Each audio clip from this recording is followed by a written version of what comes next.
ಇತ್ತೀಚಿನ ಸಂಚಿಕೆಗಳನ್ನು ಜಾಹೀರಾತಿನ ಕಿರಿಕಿರಿ ಇಲ್ಲದೆ ನೋಡಿ.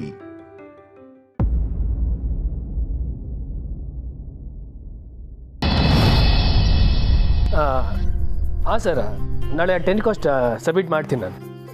ಹಾಂ ಸರ್, ಥ್ಯಾಂಕ್ ಯು. ಏನ್ ತಾತ ನೀವು ಇಷ್ಟೊತ್ತಲ್ಲಿ ವೈಟ್ ಆ್ಯಂಡ್ ವೈಟ್ ಹಾಕೊಂಡು ಸಡನ್ ಆಗಿ ನಾನು ನೋಡಲೆ ದೆವ್ವ ಆತ, ದೇವ್ರು ಅನ್ಕೊಂಡ್ಬಿಟ್ಟಿದ್ದೆ ಗೊತ್ತಾ? ನೆಗೆದು ಬಿತ್ತು. ನನಗೆ ಗೊತ್ತು ನೀನು ಏನು ಅನ್ಕೊಳ್ತಿದ್ದೀಯ ಅಂತ. ಗೊತ್ತಾಗದೆ ಇರುತ್ತಾ ಕೇಳಿ, ಸೇಮ್ ಬ್ಲೇಡ್ ಅಲ್ವಾ? ಈಗ ಈ ವರ್ಷ ನಾನು ಯಾವುದೂ ಹೊಸ ಬಟ್ಟೆ ತಗೊಂಡೇ ಇಲ್ಲ. ಒಂದು ಕೆಲಸ ಮಾಡೋಣ, ನಾಳೆ ದೇವಸ್ಥಾನಕ್ಕೆ ಹೋಗೋದಕ್ಕೆ ಮುಂಚೆ ಆ ಮಹದೇವನ ಅಂಗಡಿ ಕರ್ಕೊಂಡು ಹೋಗು, ಅಲ್ಲಿ ಹೊಸ ಬಟ್ಟೆ ತಗೋತೀನಿ. ಹೊಸ ಬಟ್ಟೆನ? ಯಾಕೆ ತಾತ, ಏನು ವಿಶೇಷ ಇದೆ? ಏನಂದೆ ನೀನು? ಏನಿಲ್ಲ ತಾತ, ನಾಳೆ ಆಫೀಸ್ ಕೆಲಸ ತುಂಬ ಇದೆ. ಒಂದು ಕೆಲಸ ಮಾಡ್ತೀನಿ, ವೀಕೆಂಡ್ ಕರ್ಕೊಂಡು ಹೋಗ್ತೀನಿ, ಸರಿನಾ? ಅಲ್ವೋ, ನಾಳೆ ಯಾವ ಬಟ್ಟೆ? ವೀಕೆಂಡ್ ಕರ್ಕೊಂಡು ಹೋಗ್ತೀನಿ ಬಿಡು ತಾತ. ಅಲ್ಲ, ಈ ದಂಡಪಿಂಡಕ್ಕೆ ನಾಳೆ ನನ್ನ ಬರ್ತ್ಡೇ ಅನ್ನೋದು ನೆನಪಿಲ್ವಾ? ಒಂದು ದೊಡ್ಡ ಸರ್ಪ್ರೈಸ್ ಕಾದಿದೆ ತಾತ ನಿಮಗೆ. ಅಲ್ಲಿವರೆಗೂ ನೀವೀಗೆ ಹೊರ್ಕೋತಾ ಇರಬೇಕು, ನಾನು ಹೀಗೆ ಹೊರಿಸ್ತಾ ಇರಬೇಕು.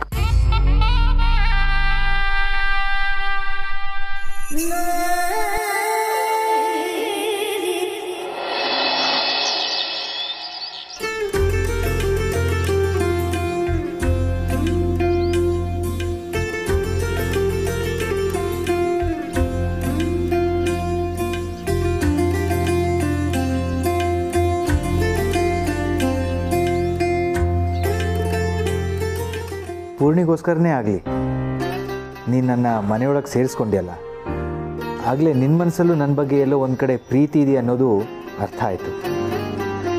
ಬಹುಶಃ ಅದು ನಿಂಗೂ ರಿಯಲೈಸ್ ಆಗಿಲ್ಲ, ಆದರೆ ಒಂದಲ್ಲ ಒಂದಿನ ಅದು ಆಗುತ್ತೆ ಅನ್ನೋ ಹೋಪ್ ನನಗಿದೆ. ರೀ, ಸಿರಿ ಇದ್ದಾಳಲ್ಲ, ಗೊತ್ತಾಯ್ತಾ ಯಾರು ಅಂತ? ಗೊತ್ತು, ನಿನ್ನ ಫ್ರೆಂಡು ಸಮರ್ಥ್ ವೈಫು.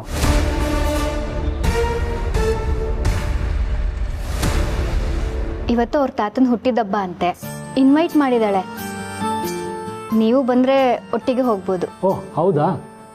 ಬಟ್ ನನಗೆ ಬರೋಕ್ಕಾಗಲ್ಲ ಪೂರ್ಣೆ.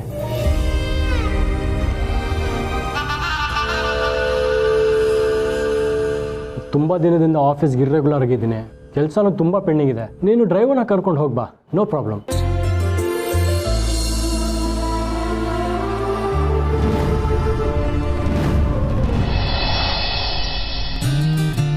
ಅಮ್ಮ, ಅಪ್ಪಿ ತಪ್ಪಿನೂ ತಾತನ ವಿಶ್ ಮಾಡಿಲ್ಲ ತಾನೆ? ಹೂನಮ್ಮ, ಆಮೇಲೆ ಪಾಪ ಕಣೋ ತಾತ ಅಂತ ಹೋಗಿ ಏನಾದ್ರು ನೀನು ವಿಶ್ ಮಾಡಿಬಿಟ್ರೆ ನಾವು ಮಾಡಿರೋ ಪ್ಲ್ಯಾನ್ ಎಲ್ಲ ಫ್ಲಾಪ್ ಆಗುತ್ತೆ.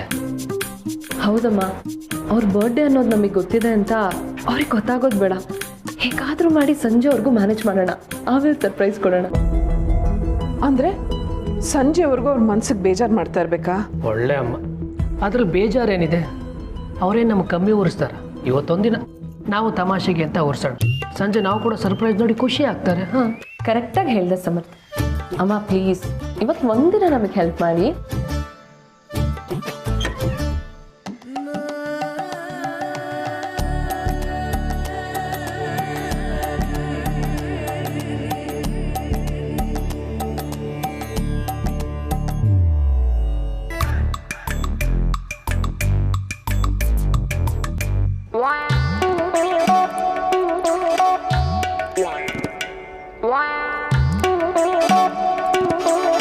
ಗುಡ್ ಮಾರ್ನಿಂಗ್ ತಾತ, ಏನಿವತ್ತು ಒಳ್ಳೆ ಮೂಡಲ್ಲಿದ್ದೀರಾ? ಇಲ್ಲ ಹೊರಗಡೆ ಹೋಗ್ತಿರೋ ಥರ ಇದೆ. ಪಂಚಾಯತ್ ಏನಾದರೂ ಇದೆಯಾ? ಈ ನಂದೇ ದೊಡ್ಡ ಪಂಚಾಯಿತಿ ಆಗಿದೆ, ಇನ್ನು ಪಂಚಾಯಿತಿ ಅಂತೆ ಪಂಚಾಯಿತಿ. ಎಲ್ಲರೂ ದೇವಸ್ಥಾನಕ್ಕೆ ಹೋಗ್ಬೇಕಲ್ಲ, ನೀವು ಯಾರು ರೆಡಿನೇ ಆಗಿಲ್ಲ? ಅದು ಮಾವ, ಅದೇ ನೆನ್ನೆ ಕೇಳಿಲ್ವ ತಾತ ನಾನು ದೇವಸ್ಥಾನಕ್ಕೆ ಯಾಕೆ ಅಂತ? ನೀವು ಹೇಳಲೇ ಇಲ್ಲ. ನನ್ನ ಹುಟ್ಟಿದಪ್ಪ ಅಂತ ನಾನೇ ಬಾಯ್ಬಿಟ್ಟು ಹೇಳೋಕ್ಕಾಗುತ್ತಾ? ಹೋಗಲಿ, ಈ ತುಳಸಿಗೂ ನೆನಪಿಲ್ವಾ? ಕ್ಷಮಿಸಿ ಮಾವ, ಮಕ್ಕಳೆಲ್ಲ ಸೇರಿ ಏನೋ ಮಾಡ್ತಾ ಇದ್ದಾರೆ. ಅವ್ರಿಗಿಲ್ಲ ಅನ್ನೋಕ್ಕಾಗಲಿಲ್ಲ, ನಿಮಗೆ ಬೇಜಾರು ಮಾಡ್ತಾ ಇದ್ದೀನಿ. ತಿಂಡಿ ಏನು? ಮಾವ ಸಿಹಿ ಪೊಂಗಲು ಖಾರ ಪೊಂಗಲು. Good good good. ನನಗೆ ಗೊತ್ತಿತ್ತು ಇವತ್ತು ನೀನು ಸ್ವೀಟ್ ಮಾಡೇ ಮಾಡ್ತೀಯ ಅಂತ. ಅದರಲ್ಲೂ ನನ್ನ ಫೇವರೇಟ್ ಸ್ವೀಟ್ ಪೊಂಗಲ್ ಮಾಡಿದ್ದೀಯಾ ಅಂತಂದರೆ ಇವತ್ತಿನ ವಿಶೇಷ. ಸಂಕಷ್ಟಹರ ಚತುರ್ಥಿ ಅಲ್ವಾ ತಾತ, ಅದಕ್ಕೆ ಅಮ್ಮ ಸ್ವೀಟ್ ಮಾಡಿದ್ದಾರೆ. ಏ ಬಾಸು, ಅಷ್ಟು ಗೊತ್ತಿಲ್ಲ ನಮ್ಮ ತಾತನಿಗೆ. ನೀನು ಒಳ್ಳೆ ಹಲೋ ದಾದಾ.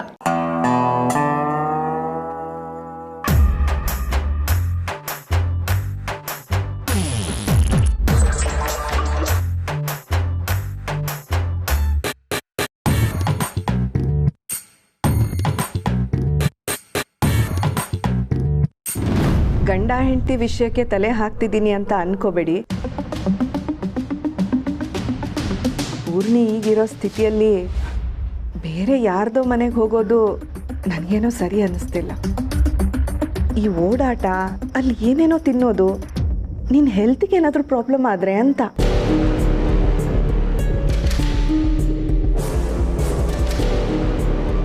ನೀವು ಹೇಳ್ತಿರೋದು ಸರಿಯಾಗಿದೆ ಚಿಕ್ಕಮ್ಮ.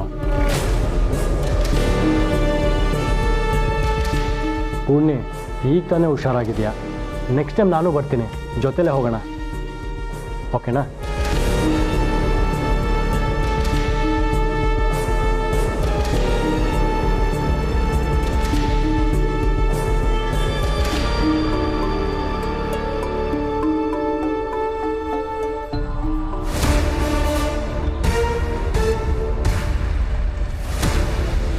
ಈಗ ರಾಶಿ ಫಲದ ಬಗ್ಗೆ ತಿಳ್ಕೊಳ್ಳೋಣ.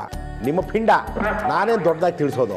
ಅಲ್ಲಿ ಏನು ಗ್ರಹಗತಿಗಳಿರುತ್ತೋ, ಗ್ರಹಚಾರ ಇರುತ್ತೋ, ನಸೀಬಿರುತ್ತೋ ಅದನ್ನು ನಾನು ಹೇಳ್ತೀನಿ ಅಷ್ಟೇ. ಕಿವಿ ಕೊಟ್ಟು ಕೇಳಿಸ್ಕೋಬೇಕು.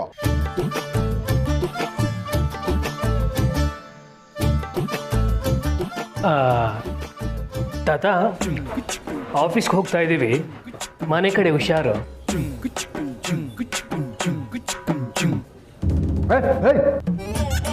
ಹೋಗೋ ಸುಮ್ಮನೆ, ಮನೆ ಕಡೆ ಹುಷಾರುತ್ತೆ.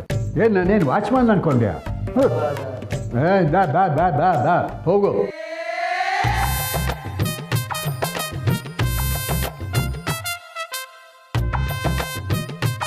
ಆಶೀರ್ವಾದ ಮಾಡಿ. ನಮ್ಮ ಮಕ್ಕಳು ಮರಿ ಅಂತ ತಲೆ ಮೇಲೆ ಕೂಡಿಸ್ಕೊಳ್ಳೋದು, ಇವಕ್ಕೆ ನಮ್ಮ ಹುಟ್ಟದಪ್ಪನೂ ನೆನಪಿರಲ್ಲ. ಏನು ಧರ್ಮನೋ. ಈಗ ವೃಶ್ಚಿಕ ರಾಶಿ ಇದೇನ್ರಿ ಇದು? ನಿಮ್ಮ ಭವಿಷ್ಯನ ನಿಮ್ಮ ರಾಶಿಲಿ ನೋಡಕ್ ಹೋದ್ರೆ ಏನೇನೂ ಇಲ್ಲ. ಮುಂಡ ಮೋಸ್ತು. ಈ ವೃಶ್ಚಿಕ ರಾಶಿಯವರಿಗೆ ಕೆಲಸದಲ್ಲಿ ಪ್ರಮೋಷನ್ನೇ ಇಲ್ಲ. ರಿಟೈರ್ ಆಗಿಲ್ವಾ? ಹೋಗ್ಲಿ, ಮದುವೆ ವಿಚಾರದ ಬಗ್ಗೆ ಮಾತಾಡೋಣ ಅಂತಂದ್ರೆ ಏನೇನೂ ಇಲ್ಲ, ಸುಡುಗಾಡು. ಇನ್ನೊಂದು ಮದುವೆ ಯೋಚನೆ ಇಲ್ಲ. ಹೋಗ್ಲಿ, ಈ ವೃಶ್ಚಿಕ ರಾಶಿಯವರಿಗೆ ಮನೆಯಲ್ಲಿ ಸ್ವಲ್ಪನಾದ್ರೂ ಕೇರ್ ಮಾಡ್ತಾರಾ? ಅಯ್ಯಯ್ಯಯ್ಯಯ್ಯೋ, ನೀರು ಕಾಫಿ ಕೊಡೋದಿರ್ಲಿ, ಮುಖ ಎತ್ತು ನೋಡಲ್ಲ. ಒಟ್ನಲ್ಲಿ ಹೇಳೋದಾದ್ರೆ ಈ ವೃಶ್ಚಿಕ ರಾಶಿಯವರ ಭವಿಷ್ಯ ಈ ದಿನ ಖರಾಬೋ ಖರಾಬು.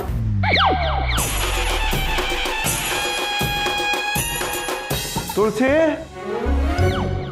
ಹೇ ಶೇಷ, ಏನಿದೆಯೋ ಅದರಲ್ಲಿ?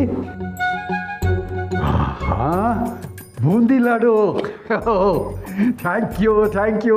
ನಿನಗಾದ್ರೂ ನೆನಪಿದೆಯಲ್ಲೋ. ಗುಡ್ ಬಾಯ್.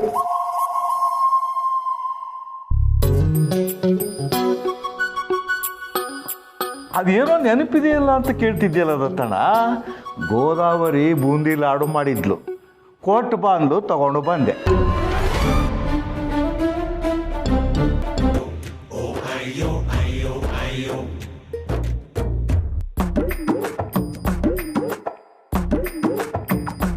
ದತ್ತಣ್ಣ, ಏನೋ ಹೇಳ್ತಿದ್ಯಲ್ಲಣ್ಣ? ಏನಿಲ್ಲ. ಇದು ಯಾರು ಬರೆದ ಕಥೆ, ನನಗಾಗಿ ಬಂದ ವ್ಯಥೆಯೋ ಕೊನೆ.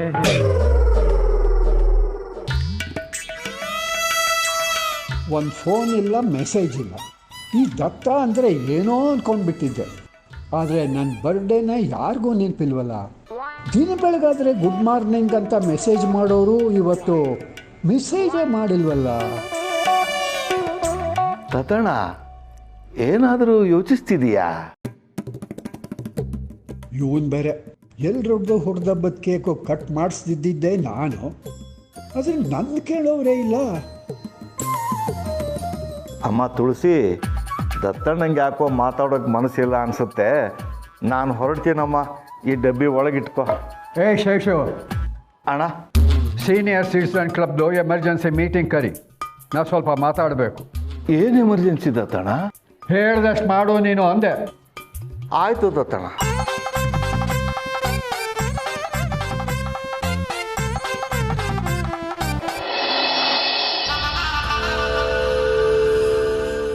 ಶಾರ್ವರಿ,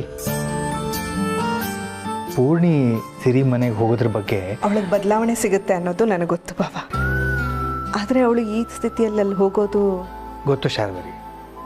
ಆದರೆ ಇವಳು ಹೀಗೆ ಮನೇಲಿದ್ದರೆ ಮತ್ತೆ ಅವಳ ಮನಸ್ಸು ಮೊದಲಿನ ಥರ ಆಗೋದು ಯಾವಾಗ? ಅಲ್ಲ ಭಾವ, ಅವಿ ನಿನ್ನ ಮಾತಿಗೆ ಎದುರಾಡೋದಿಲ್ಲ ಶಾರ್ವರಿ. ಆದರೆ ಮೊದಲಿಗೆ ನಮಗೆ ಬೇಕಾಗಿರೋದು ಪೂರ್ಣಿ ಖುಷಿ ಅಲ್ವಾ? ಅವಳು ಸಿರಿ ಜೊತೆ ಎಷ್ಟು ಖುಷಿಯಾಗಿರ್ತಾಳೆ ಅನ್ನೋದು ನಿನಗೂ ಗೊತ್ತು. ಅಲ್ಲಿಗೆ ಹೋಗಿ ಬರೋದ್ರಿಂದ ಅವಳ ಮನಸ್ಸಿಗೆ ಖುಷಿಯಾಗುತ್ತೆ ಅಂದರೆ ಹೋಗಿ ಬರಲಿ ಬಿಡು. ಸ್ವಲ್ಪನಾದರೂ ನೋವು ಮರೆಯುತ್ತೆ ಅಲ್ವಾ? ಪೂರ್ಣಿ ಮೇಲಿರೋ ಕನ್ಸರ್ನಿಂದ ಹಾಗೆ ಹೇಳಿದೆ ಬಾವ. ಅವಳು ಖುಷಿ ಆಗುತ್ತೆ ಅಂದರೆ ಹೋಗಿ ಬರಲಿ.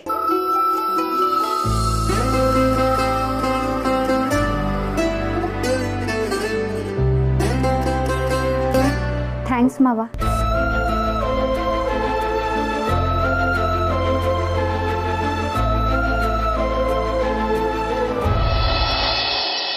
ಎಲ್ರಿಗೂ ನಮಸ್ಕಾರ. ಇವರು ರವೀಂದ್ರ ಅಂತ ಬುಕ್ ಸ್ಟೋರ್ ಇಟ್ಕೊಂಡಿದ್ದಾರೆ. ನಮ್ಮ ಸೀನಿಯರ್ ಕ್ಲಬ್ಗೆ ಹೊಸದಾಗಿ ಜಾಯ್ನ್ ಆಗ್ತಿದ್ದಾರೆ.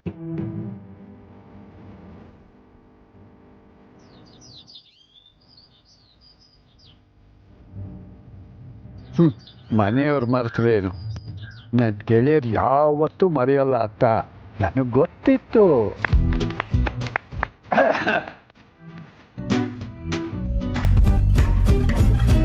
ಈಗ ನಮ್ಮ ದತ್ತಣ್ಣ ಅವರು ನಮ್ಮ ಕ್ಲಬ್ಬಿಗೆ ಹೊಸದಾಗಿ ಜಾಯ್ನ್ ಆದಂತಹ ಶ್ರೀ ರವೀಂದ್ರ ಅವ್ರಿಗೆ ಬೊಕೆ ಕೊಟ್ಟು ಸ್ವಾಗತಿಸ್ತಾರೆ. ಅದಕ್ಕೆ ಅಲ್ವಾ ದತ್ತಣ್ಣ ನೀನು ಎಮರ್ಜೆನ್ಸಿ ಮೀಟಿಂಗ್ ಕರೆದಿದ್ದು? ನಮ್ಮ ಕ್ಲಬ್ಬಿನ ಪ್ರೆಸಿಡೆಂಟ್ ಆಗಿ ನೀನೇ ಅವ್ರನ್ನ ವೆಲ್ಕಮ್ ಮಾಡಬೇಕು.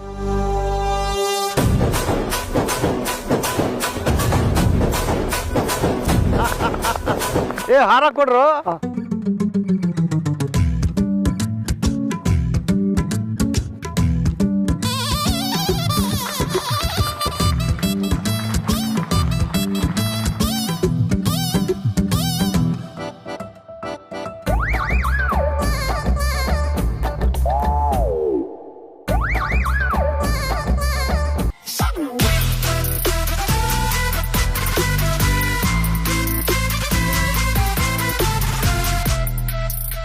Heavy traffic. ಇದೇ ರೋಡಲ್ಲಿ ಹೋಗ್ಬೇಕಿತ್ತ? ಇಂಪಾರ್ಟೆಂಟ್ ಮೀಟಿಂಗ್ ಬೇರೆ ಇದೆ ನೋಡಿ. ನೀವು ಅದು ಏನು ಮಾಡ್ತಿರೋ ನಂಗೆ ಗೊತ್ತಿಲ್ಲ. ಇನ್ 5 ಮಿನಿಟ್ಸಲ್ಲಿ ನಾನಲ್ಲಿ ರೀಚ್ ಆಗಿರಬೇಕು. ರೀ ನೋಡ್ಕೊಂಡು ಓಡ್ಸೋಕ್ಕಾಗಲ್ವಾ? ನೋಡಿ ಸರ್, ಸಡನ್ ಆಗಿ ಒಂದು ಕಾರ್ ಬಂದು ನಿಂತಿದೆ, ಸೈಡ್ ಕೊಡ್ತಾ ಇಲ್ಲ, ಹಾಗೆ ನಿಂತಿದೆ. ಜೋರಾಗಿ ಹಾರ್ನ್ ಮಾಡ್ರಿ.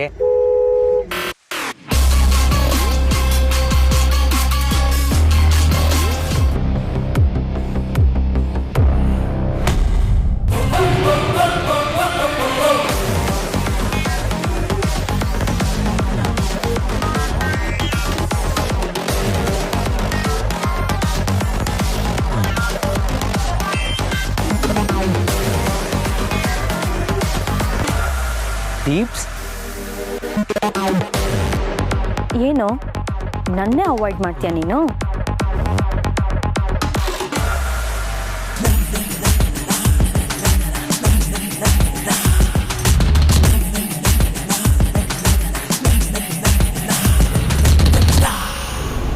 ಸಾರಿ, I don't have time for this. ನಂಗೆ ಅರ್ಜೆಂಟಾಗಿ ಒಂದು ಮೀಟಿಂಗ್ ಇದೆ, ಹೋಗಬೇಕು. ಅಭಿ,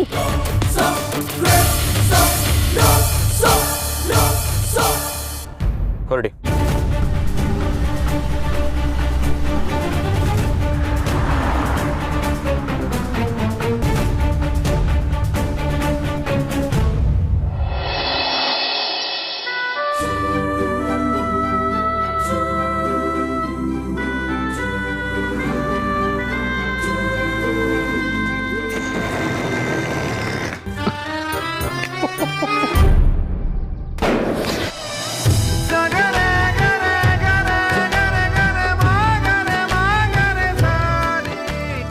ಬಸ್ಸು ತಾತ ಬರೋಕ್ಕೂ ಮುಂಚೆ ಈಗೆಲ್ಲ ಡೆಕೋರೇಷನ್ ಮಾಡ್ತಿದ್ದೀವಲ್ಲ ಅವ್ರು ಬರ್ತಿದ್ದಾಗೆ ನಮ್ಮ ಸರ್ಪ್ರೈಸ್ ಎಲ್ಲ ಗೊತ್ತಾಗಲ್ವಾ? ಗೊತ್ತು ಕಣೋ, ಅದಕ್ಕೆ ಬಲೂನ್ ಎಲ್ಲ ಬ್ಲೋ ಮಾಡಿ ರೆಡಿ ಮಾಡಿ ಇಟ್ಕೊಂಡಿರೋಣ. ತಾತ ರೂಮ್ಗೆ ಹೋಗ್ತಿದ್ದಾಗೆ ಇಲ್ಲೆಲ್ಲ ಡೆಕೋರೇಟ್ ಮಾಡ್ಬಿಡ. ಆಗ ಪಾಪು ಪುಟ್ಟ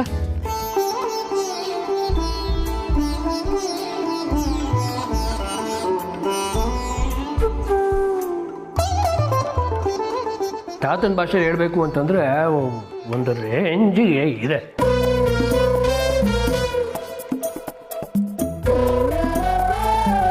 ಸಕ್ಕತ್ತಾಗಿದೆ ಅಮ್ಮ. ಸಕ್ಕರೆ ಪಾಕಕ್ಕೆ ಲವಂಗ ಹಾಕಿದ್ದೀರಾ ಅನ್ಸುತ್ತೆ ತಾನೆ, ಆ ಫ್ಲೇವರ್ ಬರ್ತಾ ಇದೆ. ಹೋ ಪುಟ್ಟ, ಮಾವನವ್ರಿಗೆ ಲವಂಗ ಅಂದ್ರೆ ಇಷ್ಟ. ಅದೇನೋ ಡೆಕೋರೇಷನ್ ಅಂದ್ರಿ, ಎಲ್ರು ಬರೋ ಹೊತ್ತಾಯ್ತು, ಇನ್ನೂ ರೆಡಿನೇ ಆಗಿಲ್ಲ. ತಾತನಿಗೆ ಕಾಯ್ತಾ ಇದ್ದೀವಮ್ಮ. ಅವ್ರು ರೂಮ್ ಒಳಗೆ ಹೋಗದೆ ನಾವೇನು ಮಾಡೋಕ್ಕಾಗಲ್ಲ. ಒಳ್ಳೆ ಹುಡುಗರು.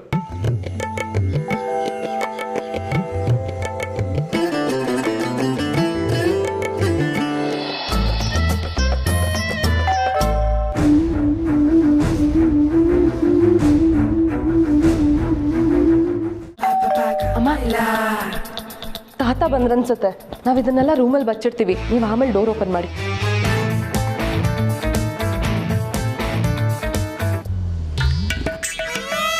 ಯಾಕೆ ಲೇಟು?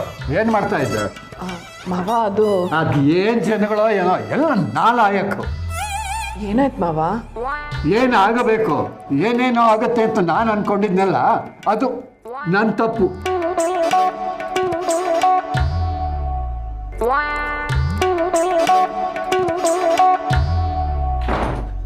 ಮಾವ ಅಮ್ಮ,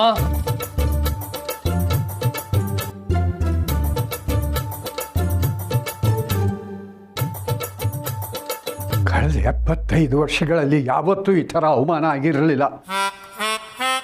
ಮನೆ ಹಿರಿಯ ಅಂದರೆ ಬರೀ ಮನೆಗೆ ಮಾತ್ರ ಅಲ್ಲ, ಊರಿಗೆ ಹಿರಿಯ ಅನ್ನೋ ಥರ ನಡೆಸ್ಕೋತಾ ಇದ್ರು. ಆದರೆ ಈಗ ಆ ದಂಡ ಪಿಂಡ ಸೋಗಲಾಡಿ ಹಾಳಾಗಿ ಹೋಗಲಿ. ಆ ತುಳಸಿಗೂ ಇವತ್ತು ನನ್ನ ಹುಟ್ಟಿದ ಹಬ್ಬ ಅನ್ನೋದು ಮರ್ತೋಗಿತ್ತ.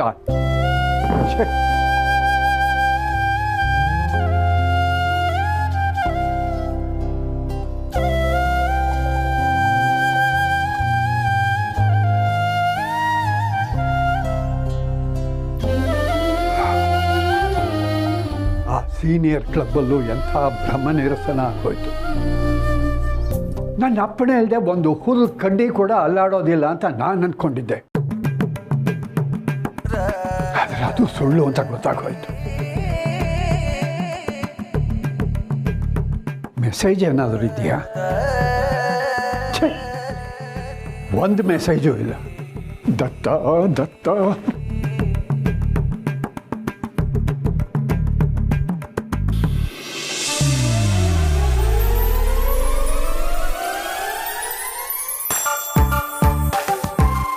ಇದೇನಿದು?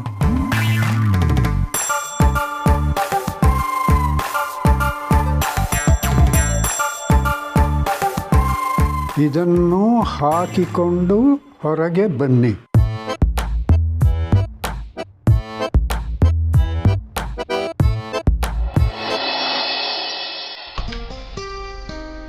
ತುಳಸಿ,